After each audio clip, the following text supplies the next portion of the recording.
ভারপ্রাপ্ত সম্পাদক মামা ধরেন এবং মিসেস নজরুল এবং আমাদের বাংলাদেশ প্রেস ক্লাব ঝিনাইদহ জেলা শাখা সম্মানিত সভাপতি স্বপন মাহমুদ এবং আমাদের সকল জেলা উপজেলা সকল সাধারণ সম্পাদক সভাপতি সবাইকে নিয়ে আমাদের কেক কাটা শুরু হলো এবং শেষ হলো। সবাই করতালি, সবাই করতালি। আমরা কেক কাটার পরে আমরা রাফেল ড্র খেলা শুরু করব। আমরা একটু কেক কাটা সম্পন্ন হয়েছে, এখন একটু খাওয়ার পালা। সীমা, আরে কি রে, আমরা কি পাবো না? একটু খান। হ্যাঁ, বাবা আমি একটা খাই আসি। দাদা আজকে আমার জামাই মেয়ে খাওয়াবে, মেয়ে কই আগায় আছে।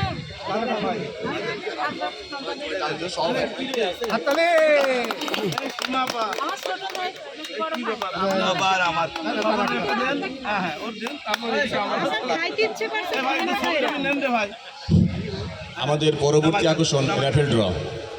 আমরা কেক কাটা এবং কেক কাটা অনুষ্ঠান শেষ হওয়ার পরে আমরা চলে যাব পরবর্তী অনুষ্ঠান র্যাফেল ড্রতে।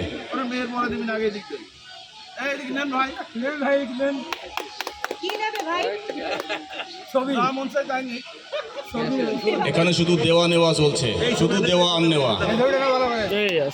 সামনে দেখা খুব মজা।